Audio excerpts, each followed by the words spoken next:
மாடித்தோட்டம் என்பது நவீன வாழ்க்கை முறையில் மிக முக்கியமான பங்கு வகிக்கும் ஒரு இயற்கை அடிப்படையிலான முயற்சி ஆகும். நகரங்களில் மக்கள் தொகை அதிகரித்துள்ளதால் நிலப்பரப்பு குறைந்து வருகிறது. வீடுகள், குடியிருப்புகள், குடியிருப்பு வளாகங்கள் என எல்லாவற்றிலும் சிமெண்ட் மற்றும் கான்கிரீட் சூழ்ந்த சூழலில் மனிதர்கள் வாழ்கின்றனர். இயற்கையை அணுகும் வாய்ப்பு குறைந்துவிட்டது. இந்நிலையில் மாடித்தோட்டம் மக்கள் வாழ்க்கையில் பசுமையை கொண்டு சேர்க்கும் ஒரு சிறந்த முயற்சியாக மாறியுள்ளது. மாடித்தோட்டம் என்பது ஒரு வீட்டின் கூரையில் தாவரங்களை வளர்ப்பது. காய்கறிகள், பழங்கள், பூக்கள், மூலிகைகள் என பல்வேறு வகையான தாவரங்களை மாடித்தோட்டத்தில் வளர்க்கலாம். இது வீட்டிற்கு தேவையான காய்கறிகளை வழங்குவதோடு சுத்தமான காற்றையும் பசுமையான சூழலையும் உருவாக்குகிறது. மாடியில் தோட்டம் அமைக்க சிறிய அளவில் மட்டுமே செலவாகும். பிளாஸ்டிக் குடுவைகள், சிமெண்ட் குடுவைகள், பைகள், பானைகள் போன்றவற்றை பயன்படுத்தி எளிதாக தாவரங்களை வளர்க்க முடியும். மாடித்தோட்டத்தின் மிகப்பெரிய நன்மை என்னவென்றால், குடும்பத்திற்கு தேவையான காய்கறிகளை நம்மால் தயாரிக்க முடியும். சந்தையில் கிடைக்கும் காய்கறிகளில் அதிகளவு ரசாயன உரங்களும் பூச்சிக்கொல்லிகளும் பயன்படுத்தப்படுகின்றன. ஆனால் மாடித்தோட்டத்தில் இயற்கை உரங்களையும் பசுமாடு உரத்தையும் பயன்படுத்தி வளர்க்கப்படும் காய்கறிகள் ஆரோக்கியமானவை. இவை உடல் நலத்திற்கு நல்லது மட்டுமல்லாமல் சுவையிலும் தனித்துவம் கொண்டவை. மாடித்தோட்டம் ஒரு குடும்பத்திற்கு பொருளாதார சேமிப்பையும் தருகிறது. தினசரி காய்கறிகள் வாங்கும் செலவு குறைகிறது.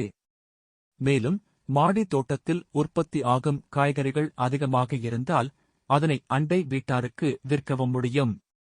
இதன் மூலம் கூடுதல் வருமானம் பெற முடியும். சிறிய அளவில் தொடங்கப்படும் மாடித்தோட்டம் பின்னர் ஒரு சிறிய வணிகமாகவும் வளர முடியும். மாடித்தோட்டம் மனநலத்திற்கும் பெரும் பலன்களை அளிக்கிறது. தாவரங்களை வளர்ப்பது ஒரு நல்ல மன அழுத்த நிவாரணமாகும். பசுமையான சூழலில் தினசரி சில நிமிடங்கள் செலவழிப்பது மன அமைதியை தருகிறது. குடும்பத்தினர் அனைவரும் சேர்ந்து மாடி தோட்டத்தில் பணியாற்றுவதால் அது ஒரு நல்ல குடும்ப செயல்பாடாகவும் மாறுகிறது. சிறுவர் முதல் முதியோர் வரை அனைவருக்கும் இயற்கையை நேசிக்கும் பழக்கத்தை உருவாக்குகிறது. மாடித்தோட்டத்தை அமைப்பது மிகவும் எளிதானது. முதலில் மாடியில் நீர் சுரந்து செல்லாமல் தடுக்க வாட்டர் ப்ரூஃப் செய்ய வேண்டும். அதன் பிறகு தேவையான பானைகள், மண், பசுமாடு உரம், விதைகள் ஆகியவற்றை தயார் செய்ய வேண்டும்.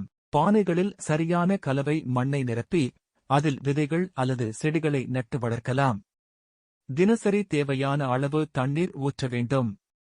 இயற்கை பூச்சிக்கொல்லிகள் பயன்படுத்தி தாவரங்களை பாதுகாக்கலாம். மாடித்தோட்டத்தில் பசலை கீரை, முருங்கை கீரை, கொத்தமல்லி, கறிவேப்பிலை போன்ற கீரை வகைகள் எளிதாக வளர்க்கப்படுகின்றன. அதேபோல் தக்காளி, மிளகாய், கத்திரிக்காய், புடலங்காய், பீர்க்கங்காய், சுரைக்காய் போன்ற காய்கறிகளையும் வளர்க்கலாம்.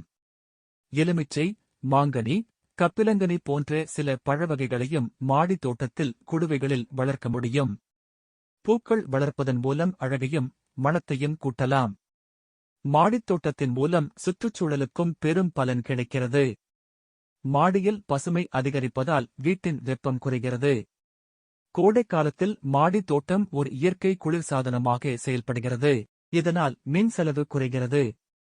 நகரங்களில் காற்று மாசு அதிகமாக இருக்கும் நிலையில் மாடித்தோட்டம் காற்றை சுத்திகரிக்க உதவுகிறது. இது பறவைகள், தேனீக்கள் போன்ற சிறு உயிரினங்களுக்கும் வாழ்விடமாகிறது. மாடித்தோட்டம் சமூகத்தில் ஒரு பசுமை புரட்சியை ஏற்படுத்துகிறது. பல நகரங்களில் மாடித்தோட்ட சங்கங்கள் உருவாக்கப்பட்டு மக்கள் ஒன்றிணைந்து பசுமையை வளர்க்கின்றனர். அரசு கூட மாடி தோட்டத்தை ஊக்குவிக்க பல்வேறு திட்டங்களை அறிவித்து வருகிறது. இலவச பயிற்சிகள், சலுகை விலையில் விதைகள் மற்றும் பானைகள், தொழில்நுட்ப ஆலோசனைகள் ஆகியவை வழங்கப்படுகின்றன. மாடித்தோட்டம் எதிர்காலத்தில் மிக முக்கியமான இடத்தை பெறப்போகிறது. மக்கள் தொகை அதிகரித்து உணவு பாதுகாப்பு பிரச்சினைகள் உருவாகும் சூழலில் ஒவ்வொரு குடும்பமும் தங்களுக்கு தேவையான ஒரு பகுதி உணவை கூட தாங்களே உற்பத்தி செய்யத் தொடங்கினால் அது ஒரு பெரிய மாற்றத்தை ஏற்படுத்தும். மாடித்தோட்டம் நகரங்களில் உணவு பாதுகாப்பை உறுதி செய்யும் ஒரு முக்கியமான முயற்சியாகும். முடிவாக, மாடித்தோட்டம் என்பது வெறும் தோட்டம் அல்ல, அது ஒரு வாழ்க்கை முறையாகும். இது ஆரோக்கியத்தை, பொருளாதார சேமிப்பை, மனநலத்தை, சுற்றுச்சூழல் பாதுகாப்பை, சமூக பசுமையை அனைத்தையும் ஒருங்கே வழங்குகிறது. ஒவ்வொரு வீட்டிலும் மாடித்தோட்டம் உருவாக வேண்டும் என்ற எண்ணம் நாளைய தலைமுறைக்கு பசுமையான எதிர்காலத்தை வழங்கும். மாடித்தோட்டம்தான் நகரங்களில் இயற்கையை மீண்டும் கொண்டுவரும் சிறந்த பாதை.